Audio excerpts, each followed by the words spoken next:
everyone's fond of saying that coastlines and forest distributions and all this stuff are fractal. Well, doesn't this imply that there is then a global fractal? There is a fractal dimension which, when you feed it into your computer and wrap the data around a sphere, the continents and oceans of Earth should appear. And in principle, again to the absurd level, you should be able to then telescope in on that portion of this data that is wrapped around the sphere that corresponds to Northern California. And on your computer screen should appear Esalen hung on the cliffs of Big Sur, with us sitting in a room inside discussing the matter. Rupert, Terence, I'm Ralph. So, creation, imagination, my mask is chaos.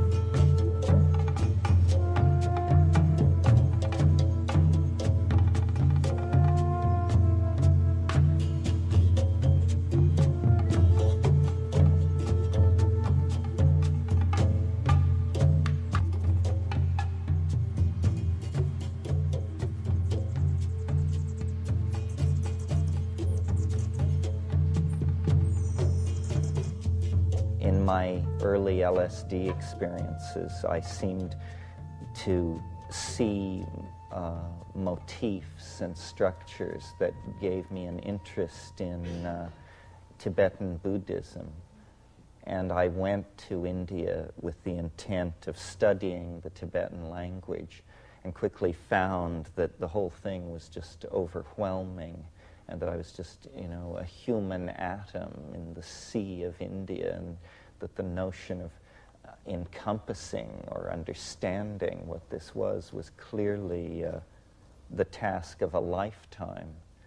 And several times in my life I have acted out this sort of ricocheting relationship between the humanities and the sciences, at times losing myself in the study of certain schools of poetry or literature or painting, and then at other times spending years reading philosophy of science and epistemic basis of physics and this sort of thing, always trying to get a resolution on the content of my experience, my lived experience, which included the psychedelic experience, which for me from very early on was this kind of tremendous mystery or conundrum which was set down in the middle of my being. And it still continues like that. I keep returning to that, testing all the ideas against the fullness of experience.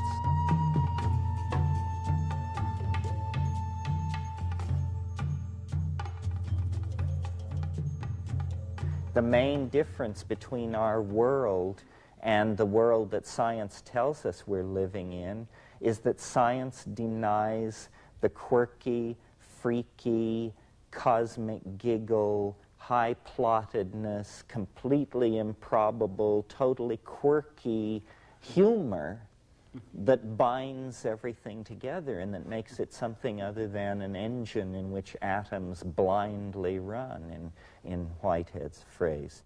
Schrödinger brilliantly anticipated the discovery of DNA, and then Joseph Needham and L.L. White, and, Eric Jantsch should be mentioned, actually, as a precursor of us all, I think. I mean, Eric Jantsch was a great pioneer, a great soul, and he saw very deeply into whole systems, as did Ilya Prigozhin, the Belgian thermodynamicist.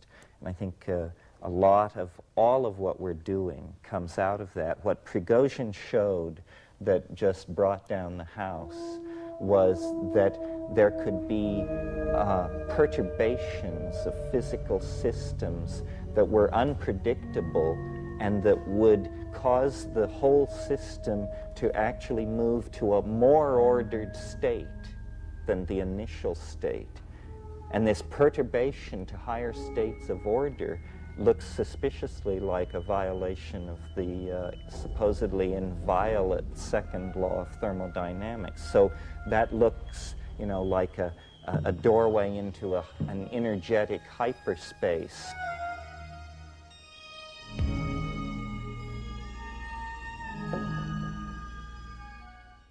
Well, when A New Science of Life came out in 1982 in America, it came out a year earlier in England, I came to California because it was published in Los Angeles. I found myself here at Esalen. I found an extraordinary new range of things going on I hadn't known about. And when I was in San Francisco, a friend who I knew from Europe said to me, just the day before I left, there's somebody you must meet. He's called Terence McKenna. I didn't know much about Terence, so I went up there, and in this large 1956 Buick, we headed off into the woods in Sonoma County, where Terence lives. And there I met both Terence and Ralph, who was there for the day. I found that part of my interest in these other realms of reality, of course, like many people in this room, was stimulated by experience with psychedelic substances. This was before I went to India. When I arrived in India, I found that India is a kind of psychedelic realm anyway. You know, it's just an amazing place. So in Terence, I found somebody who knew about that whole realm, who shared with me an interest in India, since it played an important part in his development, and who had views about the nature of reality which complemented my own in an extraordinary way. My own theory is about memory and habit in nature.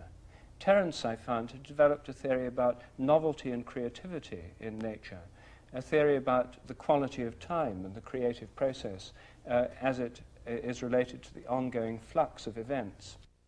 And Ralph had a kind of mathematical theory, which was just the kind of thing that the view of nature I was trying to develop needed, the idea of nature being drawn by goals or attractors. In the mathematical science of dynamics, there's this model of of reality being pulled from ahead by things called attractors. It's a teleological, animistic view of nature, which dressed up in the guise of mathematical models, which I found most fascinating. And so for me, the meeting with Ralph and Terence was a step further towards seeing how one could begin to dream of a world in which nature was seen as alive, in which the imagination permeated all reality, in which animals and plants are seen as part of the living texture, the living components, the cells in the life of Gaia, and Gaia in the life of the cosmos as a whole. In fact, a view of the world as alive, which recalls in some respects the old cosmologies of the ancient world, where the cosmos was seen as a living organism, where they thought of the whole cosmos as having a soul, the soul of the world, the anima mundi. So I was brought up in a field of music, but I was attracted to mathematics early. And when I was 14, I played in the State Symphony.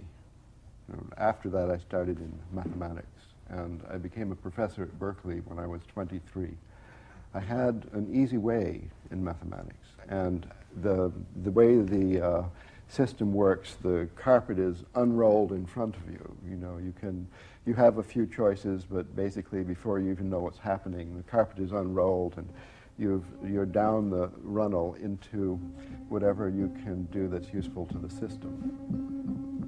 In this process, I lost nature, but there was a great gain because I love it out there. I love to be off the planet. I always did, and to this day I spend very little time on planet Earth. So it went on in this way, and by 1967 I was a professor at Princeton. I had written 3 books on mathematics that you need a microscope to read. And I had been studying for a long while chaos, but we didn't call it chaos then, and we didn't see in it any role in the natural world or in social transformation or in the evolution of consciousness, because we didn't think about anything out there. So one day after my 3rd book was done and I was exhausted, and I looked up and all the students were out in the courtyard demonstrating about the Vietnam War and to open the university to women students and so on. I said, what exactly is going on? Here, they said, take this.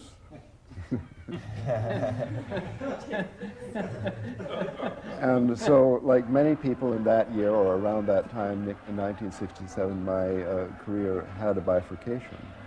So I went off the track with psychedelics, with meditation, but especially with searching, with trying everything, and eventually I was living in a cave in the Himalayas.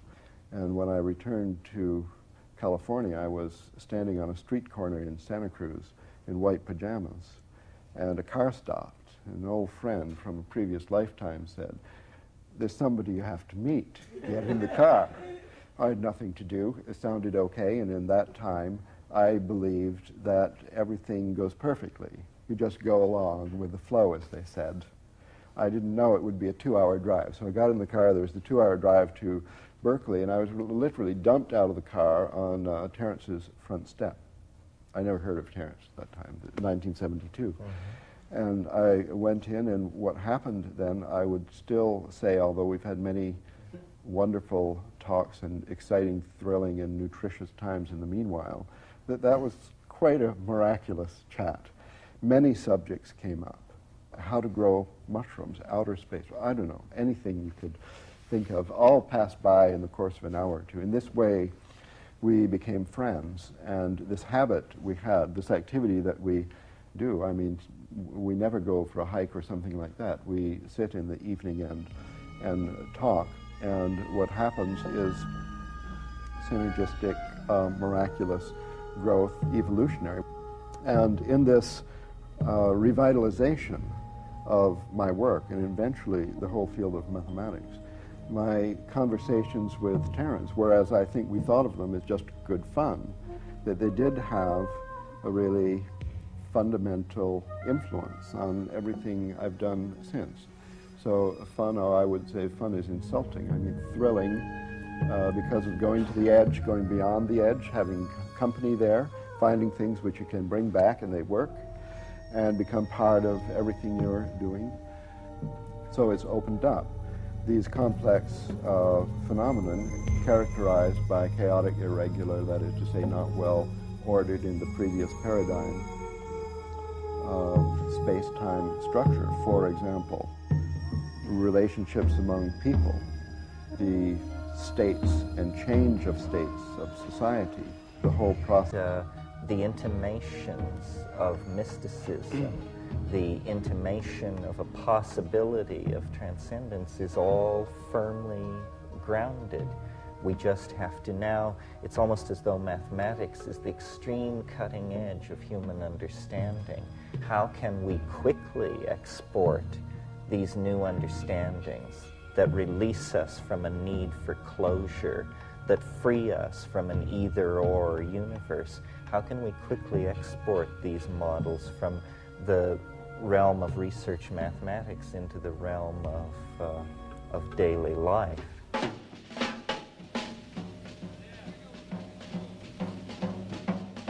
I really see it as politics, almost at the viral level, that we are trying to create new languages and new concepts, and not only create them, but teach them to you, and we ourselves repeat them over and over again, and you feed back into this, and then we refine the mean, and then a mean is like a gene. It can be replicated, and we have not seen language as the playing field of the creation of the new paradigm, but that's really where it is. We can transform ourselves no more quickly than we transform our language. And The way we transform our language is by really pushing on the envelope of the act of communication. You know, the caterpillar in Alice in Wonderland says, say what you mean and mean what you say. I do. I'm a biologist by background. I studied biology because I was interested in animals and plants. And when I was studying it at Cambridge, I began to have terrible doubts about what I was doing, because everything that really interested me about animals and plants somehow vanished when I got into the biochemistry laboratories. I was majoring in biochemistry, and I did a PhD in biochemistry there. But there's a curious thing about biochemistry. You're doing biochemistry to study the molecular basis of life. Yet the very first thing you do in the laboratory is kill whatever you're studying, grind it up, extract the enzymes, and then in a test tube study the properties of some of these molecules extracted from this killed organism. And it began to occur to me that perhaps this wasn't the best way to understand life. But I didn't quite know what to do about it, because everybody else thought it was definitely was the best way to study life, and in fact there was no other valid way. So this set me thinking, and I began to see that the science of biology could be reformed, that this idea that living organisms are truly alive rather than being just machines. That's the official doctrine. The mechanistic theory says living organisms are just complicated machines. Believe it or not, still the official doctrine of academic biology and academic medicine. These ideas went on developing. I then saw how I could bring them all together in a synthesis and into a new way of seeing how biology could be done. And I wrote a book while still in India called A New Science of Life.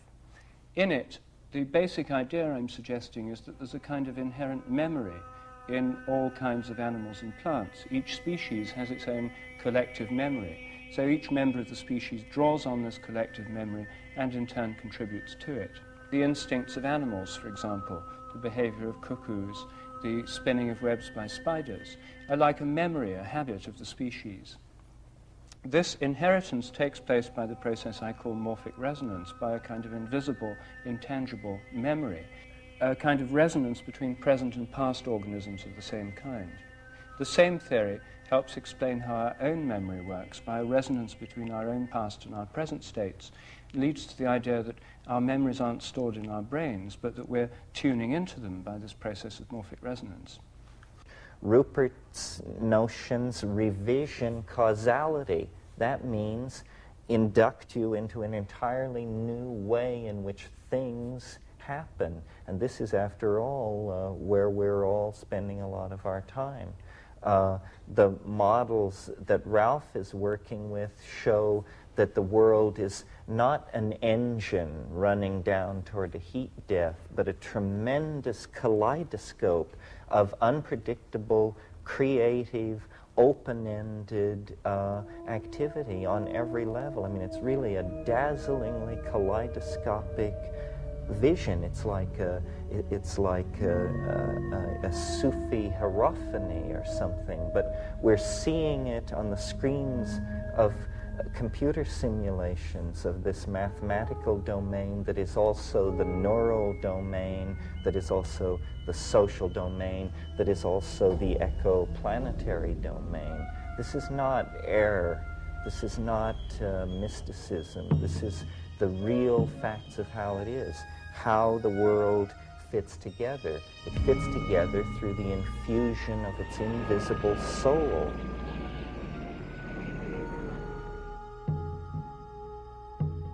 If nature is evolutionary, if all of nature is evolving, what about the eternal laws of nature, which scientists have taken for granted for so many centuries, concepts going right back to Pythagoras and the ancient Greeks?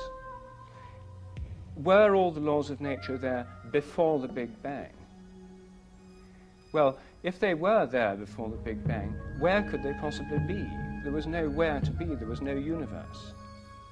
So if the laws of nature were all there before the Big Bang, then they must be non-physical, idea-like entities dwelling in some kind of permanent mathematical mind, be that thought of as the mind of God or just the mind of a kind of disembodied mathematician.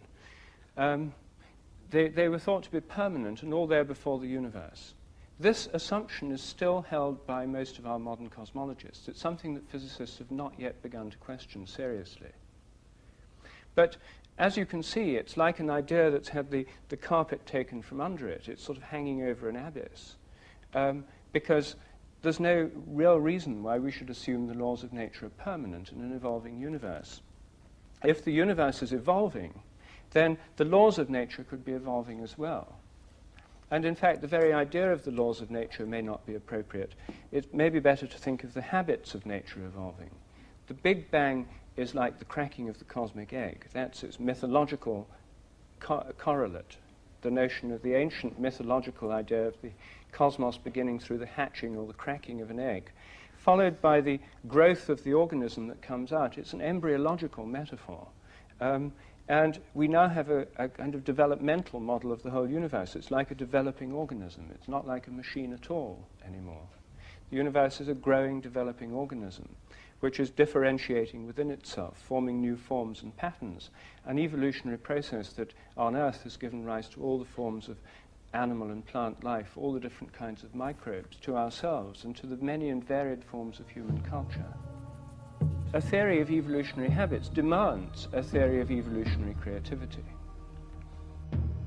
How can we understand the creativity that's given rise to new ideas, to Beethoven's symphonies, to theories in science, to new works of art, to new forms of culture, to instincts in birds and animals, to the forms of flowers and plants and leaves, to the many kinds of rocks and crystals, and to all the forms of galactic and stellar and planetary organization? What kind of creativity could underlie all those processes? One is the materialist view that says the whole thing is entirely due to blind chance, that there's nothing but a kind of darkness of blind material processes going on, and then by blind chance, new things happen. The other model for understanding creativity, I think, is provided by our own imaginations. Our imaginations are not full of fixed Platonic ideas, which are always the same, like Platonic minds. They're ongoing, changing, dynamical processes with a kind of creative richness that always surprises us. So the question is, if nature is alive rather than dead, if the universe, if the Earth have a kind of mind or soul of their own, if living organisms are in some sense mind-like, or if there's a mind-like process at work in nature, then how does it express its creativity? And so then the question is, could this creativity in nature be a product of the imagination of Gaia, of the Gaian mind? Could it be a product of the cosmic imagination? Could there be a kind of imagination working in nature which is similar to our own imaginations? Could our own imaginations be just one conscious aspect of an imagination working through the whole natural world, perhaps unconsciously as it works underneath the surface of our dreams, perhaps sometimes consciously? And could this ongoing imagination be the basis of evolutionary creativity in nature, just as it is in the human realm? Center on down. Hello, Houston. Suite 16 has arrived. How would it be, or is it credible, that perhaps what the universe is a kind of system in which more advanced forms of order actually influence previous states of organization? This is what is emerging in Ralph Abraham's work with the chaotic attractors. They are attractors. That means that they exert influence on less organized states and pull them toward some kind of end state. And for me, the key to unlocking what is going on with history, creativity, progressive process of all sorts is to place the state of completion at the end, but to see it as a kind of higher dimensional object which casts an enormous and flickering shadow over the lower dimensions of organization, of which this universe is one. So that, for instance, in the human domain, when we look at history, what we see is an endless series of anticipations. The golden age is coming. The Messiah is immediately around the corner. Great change is soon to be upon us. These are intimations of change. It's almost as though the transcendental object that is the great attractor in many, many dimensions throws out images of itself, which filter down through these lower dimensional matrices and actually are the basis of the appetition of nature for greater expression of form, the appetition of the human soul for greater immersion in beauty, the appetition of human history for greater expression of complexity. So when I think about these terms, chaos, creativity, imagination, I see them, it's like a three-stroke engine of some sort. Each impels and runs the other and sets up a reinforcing cycle that then stabilizes organisms, processes that are caught up in this, in the phenomenon of being. The phenomenon of being is this self-synergizing engine of out of chaos, through creativity, into the imagination, back into chaos, out into creativity, so forth and so on. And it operates on many levels simultaneously, so that the planet is undergoing a destiny. Deep time, the time of geology, was only really discovered around the turn of this century, and it is cosmically ennobling to think of the universe as a thing of great age, but I think that it's time to put in place, next to the notion of deep cosmic time, the notion of chaotic, sudden change, cusp flux, and sudden perturbation. Because what deep time has revealed, as we've pushed our understanding of the career of organic life back 65 million years, 270 million years, what we see is tremendous punctuation built into the universe, in the case of the Earth, in the form of asteroidal impacts. This thing which happened 65 million years ago, nothing larger than a chicken walked away from it on this planet. So there's a strange paradox where taking deep time seriously, the message of deep time is you may not have as much time as you thought, that the universe is dynamic, capable of turning sudden corners. So then the imagination becomes a kind of beacon. The imagination is, as it were, a scout sent ahead, or something which has preceded us into history, and in fact is a kind of eschatological object. It is shedding influence, the morphogenetic field, if you wish. If the morphogenetic field is not subject to the inverse square law of decreased influence over distance, then I, as a layman, don't see why, Rupert, we couldn't locate it at the conclusion of process. Because, you know, one of the things that's always puzzled me about the Big Bang is it's a singularity. This is the term physicists use for it. This means theory cannot predict it, and yet it is necessary to make everything which follows from it happen. So you just say, there's no reason for this, we have no argument for this, but the rest of the theory needs it. So it's a singularity. And the immense improbability which modern science rests on but cares not to discuss is this: the belief that the universe sprang from nothing in a single moment. Well, if you can make that leap, to believe that, it's very hard to see what you couldn't believe. That is almost the limiting case of credulity, I would think, So,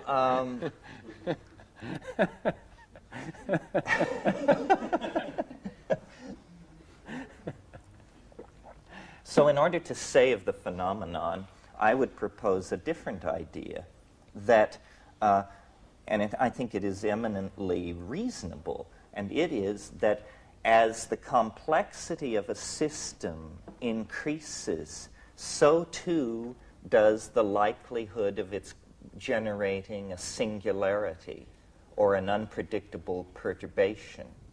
So the pre-existent state of the universe I imagine to be extremely simple, an unflawed nothingness. In other words, the least likely situation in which you would expect a singularity to emerge. But now let's look at the other end of the historical continuum of the history of the universe.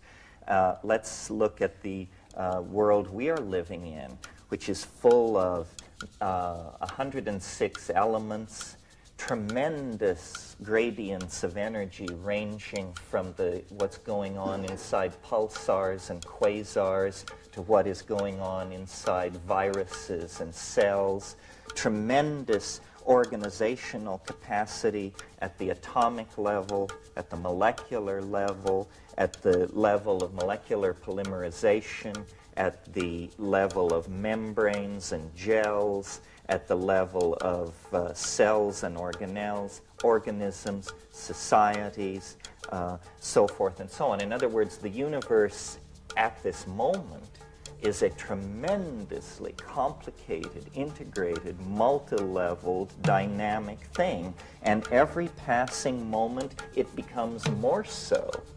This is what evolution, history, compression of time, what all these things are attempting to indicate, is the increasing complexity of reality. If a singularity is necessary to explain this universe, that singularity must emerge rather near the end of the complexification process, rather than its beginning. You see, we simply have to reverse our preconceptions about the flow of cause and effect, and then we get a great attractor that pulls all organization and structure toward itself over several billion years. And as the objects of its attraction grow closer to its proximity, they somehow interpenetrate. They set up standing wave patterns of interference. New properties become emergent, and the entire thing complexifies. Well, to my mind, this is the divine imagination. This is what Blake called it. This is the only way I can conceive of it. Time is the theater of God's becoming, but it's also, from the point of view of a higher dimensional manifold, a kind of fait accompli. And this is no contradiction, or if it is, it's all right, because in these realms of higher ontology, you're always asked to avoid closure and hold the notion of a coincidentia positorum, a union of opposites. The thing is both what it is and what it is not, and yet it somehow escapes contradiction, and that's how the open system is maintained. That's how the miracle of life is possible. So I sort of think of the divine imagination as the class of all things both possible and beautiful. It's a kind of reverse Platonism. The attractor is at the bottom of a very deep pit into which all phenomena is cascading. What is taught in modern universities these days is that these tracks in the snow are going nowhere. The technical term is trendlessly fluctuating. And we're told that history is this kind of process. It's trendlessly fluctuating. It goes here, it goes there. It's called a random walk in information theory. It means you just wander around. And, well, it's very interesting. Now we begin to see through the marvel of the new mathematics that random walks are not random at all, that a sufficiently long random walk becomes a fractal structure of extraordinary depth and beauty. So you see, really what has to happen is for us to see chaos not as something that degrades information and is somehow the enemy of order, but rather chaos is the birthplace of order. Chaos is not the problem, chaos is the answer. I think a factor which changes everything is the discovery of dark matter, the fact that 90 to 99% of the matter in the universe is utterly unknown to us. This recent discovery effectively tells us that the whole cosmos and every material thing in it has a kind of unconscious, a material unconscious, an unknown dark realm which conditions everything that happens, the shapes of the galaxies, their interactions. Is Gaia, as it were, awake on the side that's in the sunlight, and in the side that's in the darkness as it rotates, dreaming? At night, are the plants, the animals, the whole ecosystems, the oceans, in some sense, in the dream state, when dreams and spontaneous images of what might be possible come to them? So, is there a kind of Gaian dreaming, and does it happen on the night side of the planet?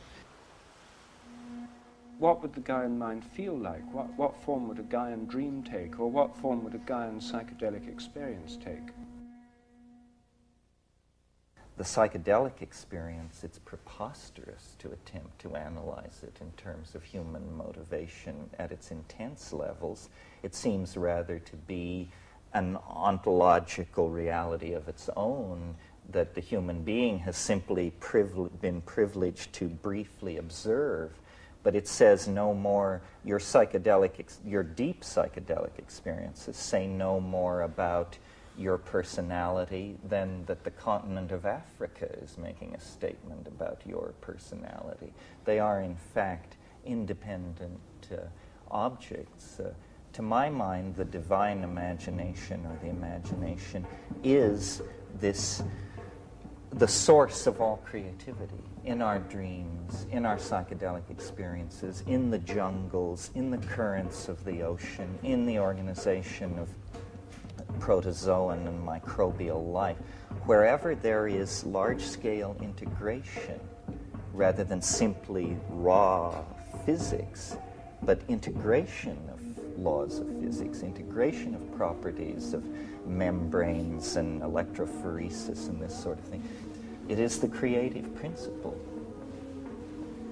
So do you think then that in psychedelic experiences you're actually tapping into, tuning into, or experiencing something of the Gaian or the cosmic imagination? Absolutely. And I think that that psychedelic experiences and dreams are only different in degree, that they are chemical cousins somehow. And this is why I could see human history as a Gaian dream, because I think every night when you descend into dream, you are potentially open to receiving Gaian corrective tuning of your life state. You will, the whole thing is an enzyme-driven process. We are like an organ of Gaia. We are the organ which binds and releases energy for reason. I mean, a liver cell doesn't need to understand why it binds and releases enzymes of the liver. We bind and release energy for reasons perhaps never to be clear to us, but which place us firmly within the context of the Gaian mind. We have been chosen out, and this is not something to have great hubris about. I mean, indole acetic acid has been chosen out in plant metabolism to play certain roles. We have a role, but our role seems to be a major one. We are like a triggering system out of the general background of evolutionary processes mediated by incoming radiation to the surface of the earth and then natural selection. Suddenly we come with an epigenetic capability. We write books, tell stories, dance, sing, carve, paint. These are not genetic processes. These are epigenetic processes. And they bind information and express the Gaian mind very well. As an example of how willing I am to introduce or to entertain this idea concretely, I've been talking to a lot of people about ecological crisis and the fate of the world and this sort of thing. Well, imagine in hindsight the wisdom that we would impute to Gaia if we were to suddenly realize that what is happening on this planet is that nature knows that the sun is going to explode. And what we are is a kind of response to the anticipation of a wounding that 50,000, 5 million years ago, the geo-heliocentric relationships began to vibrate out of tune. And as a consequence of this, a species was called forth that could organize an escape. And we are it. In other words, we are in a divine play. In line with this, and what made me even entertain these ideas, is I had a very bizarre experience recently. I was in Hawaii, and in our botanical garden there is a very large dead tree, and one limb of this tree sticks far out over the land. And Banisteriopsis capi, a large hallucinogenic South American vine, is planted at the bottom of this tree. And it just has swarmed up this tree and covered it with greenery. But it wouldn't go out onto this one limb that stuck out. And it bothered my sense of symmetry that this vine would not completely cover this tree. And I even thought about trying to climb up into the tree and thread it out onto this limb to get it to do what I wanted. So I was sitting looking at this tree and this situation and actually thinking about it. And suddenly the limb fell. It broke off. And then I thought, the vine sensed that it was unstable. It would not invade this domain that it sensed was structurally unstable. Well, then I said to myself, but how could it? What is the mechanism of this sensing of instability? And a friend of mine said, well, perhaps the wind impacts on weakened wood differently than on unrotted wood, and perhaps rhythms in the tree tell it to stay away from him. And then I realized if one plant has that kind of sensitivity to the entering into a domain of danger, what must the ecosystem of this planet be doing in reaction to what we are doing to the planet? So I see, the reason this relates to the imagination is because I see ourselves in communication with the imagination. It is sending images back into the past to try and direct us away from areas of instability. It really is the Gaian mind is a real mind, its messages are real messages, and our task through discipline, psychedelics, attention to detail, whatever we have going, is to try and extract this message and eliminate ourselves from the message so that we then can see the face of the other. This is the field of chaos. For a certain setting of the parameter, form will emerge out of the field of chaos. And where this happens reliably, we've explored the ocean all over and we found a few favorite regions. And they're called the Apache Rift, the Calico Mountain, and the Scroll Reef. So the submarine is dragging along at 1,000 iterations depth in the ocean of chaos. Comes across these regular patterns. This is the first wing of the Apache Valley. This is Apache Valley. So, I think so. Then we get another field of chaos.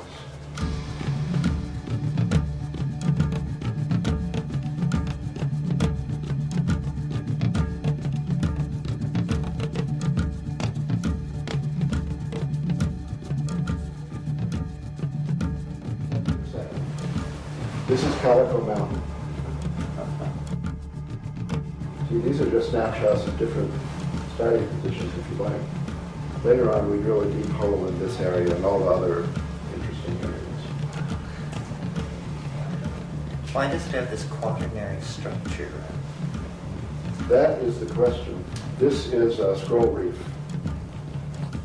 Now, it's a little presumptuous to call this chaos theory because, as a matter of fact, there is no theory. We're in the exploration phase now, and this is experimental mathematics that we are doing with supercomputers.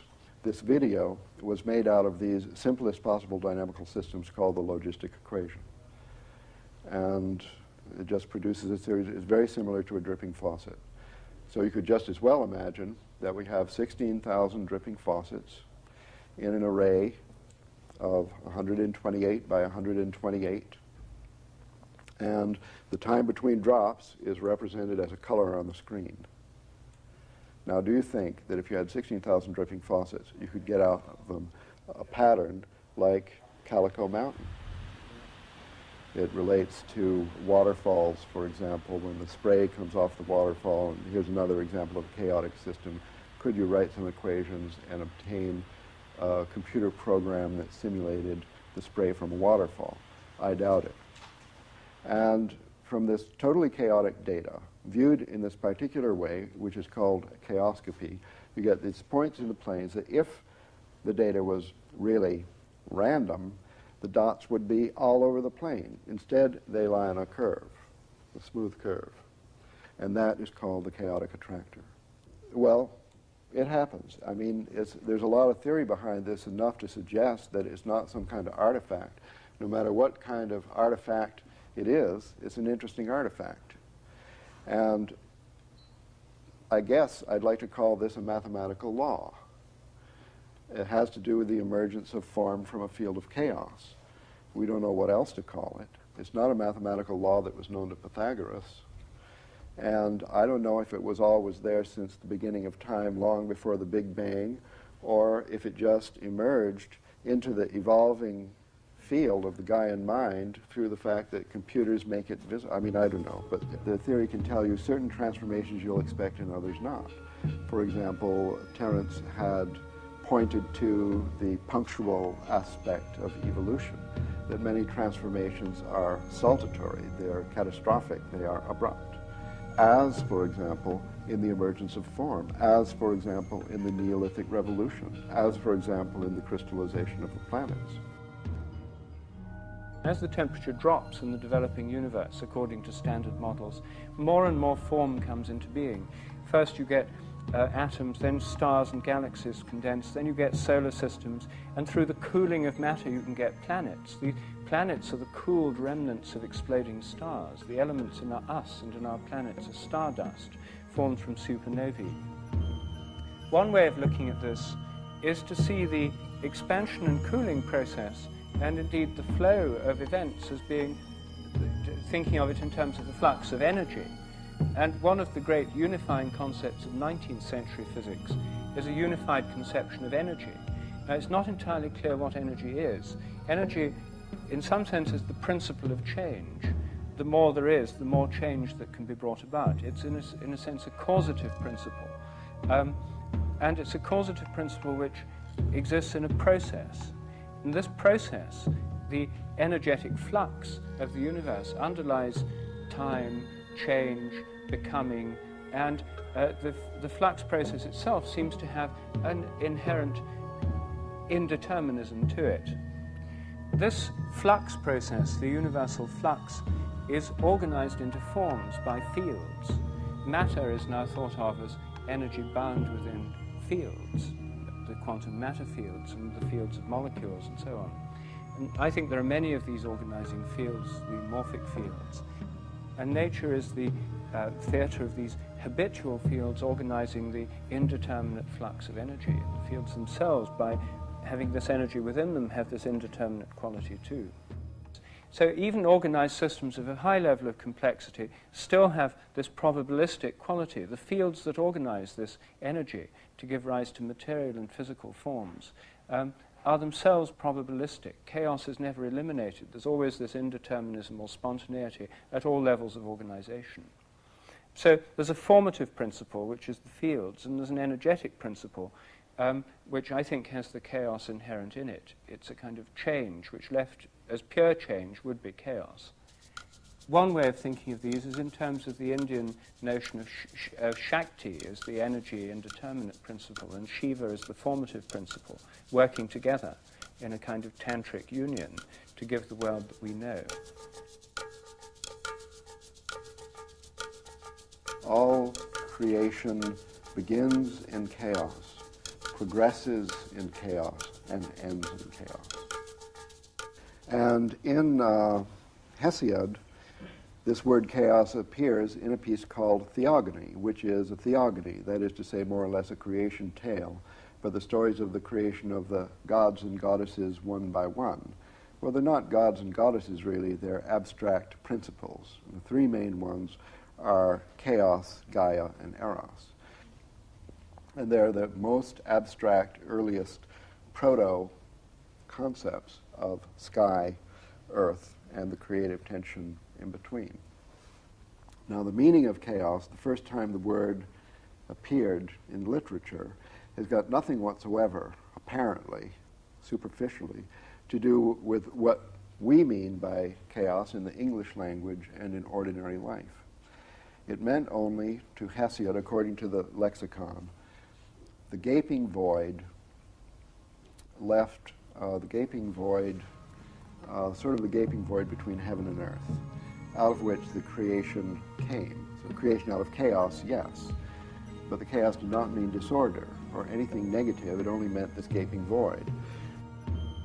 Well, after understanding that, you look up, you think of these different interpretations, sky, God concept, the gap in the opening and so on. When you look at the sky, the most obvious chief characteristic feature of the sky is the Milky Way.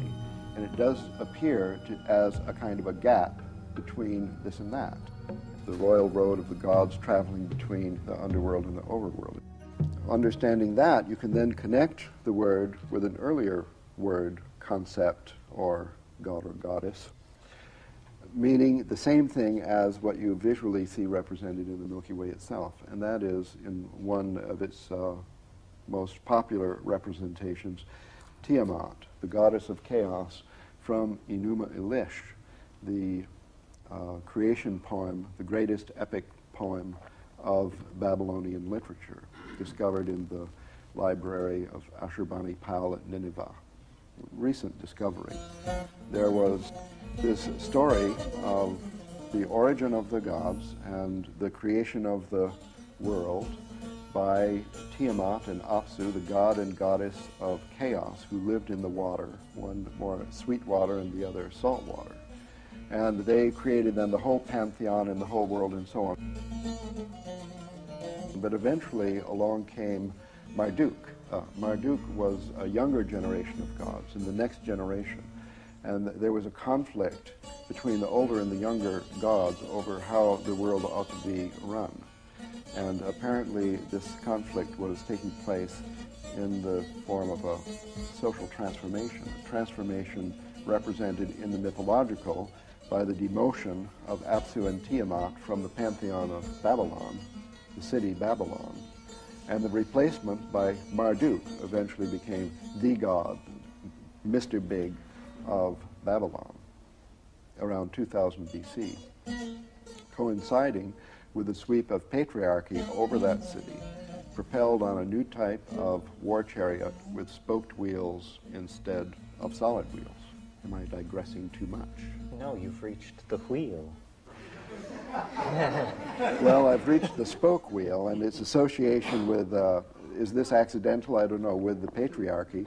And the fact that the wheel itself, as a mathematical model, is the paradigm of order, a divine mathematical form, according to Plato, as the planets were supposed to move before Kepler, who introduced the ellipse. Fantastic transformation, punctual catastrophe in the history of consciousness. In short, according to this epic, Enuma Elish, Tiamat was killed in the most violent way, ripped to pieces, creating the world, creating a new order by our hero of Babylon, Mr. Marduk, also Bel, Bao, and so on. His New Year's celebration was honored at the New Year time all over Old Europe, including at Stonehenge. At the New Year's festival, this epic poem was read. So annually was the reminder that chaos is bad, chaos has been killed, chaos has been replaced by order, an order associated with perfect periodic, the wheel, the cycle, the perfect roundness, and so on. Whereas in Minoan Crete, you find, according to the evidence of the excavators and all who have examined the artworks that remain, a long-lasting fluorescence of partnership culture with no domination by a male god. It's established that there's the diffusion from Crete to Greece, and the last remainder of the Cretan culture, which is a very interesting one, it must have been sort of the last vestige of the Garden of Eden. We're talking about a tremendous happiness and fluorescence of beauty in all aspects of life. The importance of the chaos revolution now is that chaos has recovered from being demoted, from being banished to the unconscious in around 2000 BC or so, from then up to now 4,000 or maybe 5,000 years of the repression of chaos. I mean, chaos is, to this day in our culture, a bad word. We have to watch out for chaos. It ruins your love life. It has to be replaced by order. Scientists most especially hate it, and so on. The fact that scientists, of all people, in the temple of science, that Tiamat has to be accepted as a friend and replaced upon her throne, this is big news.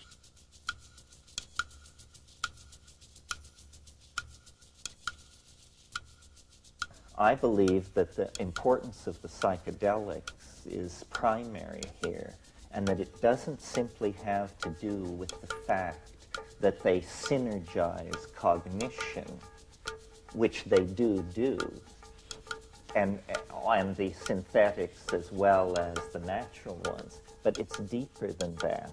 It's that we have a secret history, knowledge of which has been lost to us and only is now recoverable in the light of the kind of mindset that becomes possible to us if we accept the new paradigm. And what this secret history is and has to do with, and how it relates to the Gaian mind and the world soul, is that we are the victims of instance of traumatic abuse in childhood as a species, because a symbiotic relationship with the world-girdling intelligence of the planet, which was mediated through plants, through shamanism. I mean, it wasn't an abstraction, it was an experience, was eventually broken up and disrupted by progressive climatic drying of the Eurasian and African landmass. And so this is literally the fall into history, the expulsion from Eden. All these primary myths of a golden age found and lost have to do with the fact that once we lived in dynamic balance with nature, not as animals do, but as human beings only could, but in a way that we have now lost. Well, how have we lost it, and what have we lost? How we have lost it is the way in which these psychoactive compounds that were being brought into the diet were acting is they were psycholytic upon the formation of the ego. They literally suppressed the formation of the ego and promoted instead collectivist, tribal, partnership values which were operating intuitionally in a resonance relationship with the feminine vegetable matrix of the planet. In other words, nothing was verbalized, everything was felt, everything was intuited. And regularly at the new and full moon, these small groups of hunter-gatherers, later pastoralists, gathered and took these hallucinogenic plants and dissolved boundaries and engaged in group sex and annealed, a new word that we've brought in here, annealed the irregularities that had cropped up in people's personal self-imaging in the interval since the last session.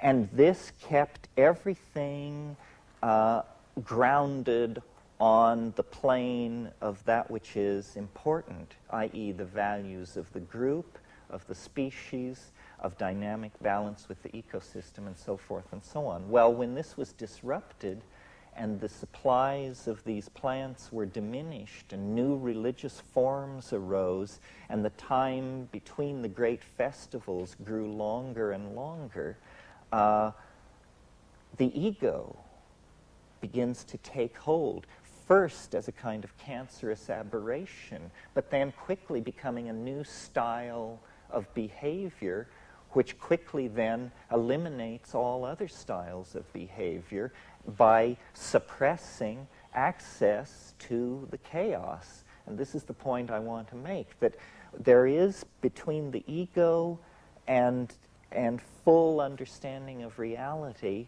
a barrier, a problem, the fear of the ego to surrender to the fact of chaos.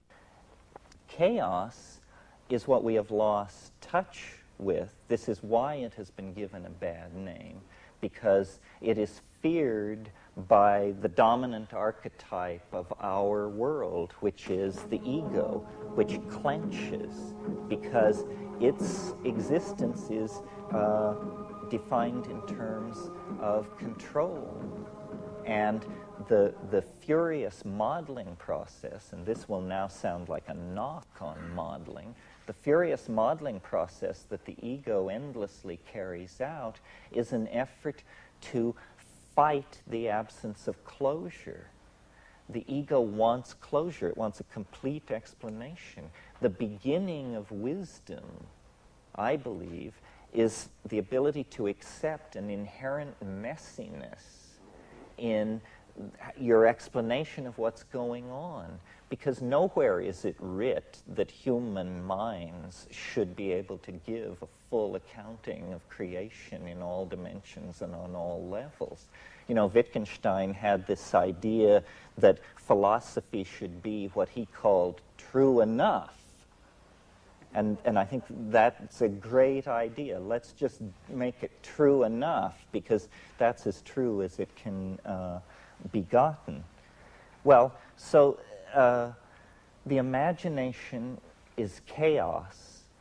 New forms are fetched out of this chaos. For me, the creative act is the letting down of the net of human imagination into the ocean of chaos on which we are suspended, and the attempt to bring out of it ideas, to bring out of it, sometimes, and this is my model for the psychedelic experience, that it is the night sea journey, that it is the lone fisherman on a tropical sea with his nets, and you let these nets down, and sometimes something tears through them that leaves them in shreds, and you just row for shore and put your head under your bed and pray. And at other times, what slips through are the minutiae, the minnows of this ichthyological metaphor of idea chasing. But sometimes, you actually can bring home something that is food for the human community, that we can sustain ourselves on and go forward. So we haven't talked that much about art and aesthetics, but I think in the human world, the appetition is for beauty, to my mind, and this is another place where the Platonism shines radiantly through, because Plato held that the good was the true and that both were the beautiful. And this is a very quaint idea from the point of view of modern philosophy, but I think, it's in the bones when you actually connect yourself up to the planet. That's why chaos is capable of being the tremendous repository of ordered beauty that it is, because there is no chaos in the old definition, which is to say that which by any definition or any test is found to be disordered. That is just a kind of a hell notion, a kind of hypostatization of an ultimate state of disorder. But nowhere in the world that is deployed through space and time do you encounter that. Instead, what you encounter is embedded order upon embedded order, this fractal thing. And then finally, for me, the imagination is the goal of history. I see culture as an effort to literally realize our collective dreams. And, it's on a very crude level when it's you make your mask and I make my mask and then we dance around together. And it's even at a very crude level when it's you design your shopping mall and I'll design my World Trade Center and we'll put them on the same piece of real estate. But we're coming now through media, I believe, through virtual reality and human-machine integration and this kind of thing, into a situation where the imagination is going to be something that we can share, that the path of mind through its own meanderings will become something that can be recorded and played back. We will have the possibility of living in our own past, or creating and trading realities as art. And art, as life lived in the imagination, is the great archetype which rears itself up at the end of history. Life in the imagination. The imagination is this auric field which surrounds the transcendental object at greater and greater depth as you approach the transcendental object. And as we now close distance with it, all of our cultural expression, all of our self-awareness is taking on this curiously designed quality. I mean, you must have noticed this, that the world is very heavily designed in a way that it never was before. Morphogenetic fields of great size and scope, which are international schools of architecture and design, touch whole continents. Entire cities are given certain ambiances. This is the summoning of the imagination into the human scale. It's like a god that we wish to call down and draw to earth. I mean, this is why William Blake called it the divine imagination, because it is the four-gated city. It is the flying saucer. We are on a journey to meet this great attractor, and as we close distance with it, it is more and more a multifaceted mirror of our images of beauty. So it's like an ascending learning curve that becomes asymptotic, and at that point you're face to face with a mystery, a living mystery that is within each and all of us. It's the imagination that argues for the divine spark in human beings. It's absolutely confounding if you try to get biology to produce it for you as a necessary quantity. It isn't that. It's an emanation from above. It is literally a descent of the world soul into all of us. We then become the atoms of the world soul, and our channel to it is by closing our eyes and obliterating our immediate personalized space-time locus and falling into the imagination, which is running like a river through all of us endlessly, driven by the hydraulic momentum of the cataracts of chaos, which usher into the creativity of the imagination. I mean, these river metaphors are just endlessly applicable to this. The flowing of forces over landscapes, the pressure of chaos on the imagination to create creativity, and it's looping back into the same. I mean, these things are the icons for the world that wants to be. But the key is surrender and dissolution of boundaries, dissolution of the ego, and a trust in the love of the goddess, which transcends rational understanding. There will come a moment which will be an absolute leap into space, and we will simply have to have the faith that there is something waiting there, because the dominator style has left us no choice.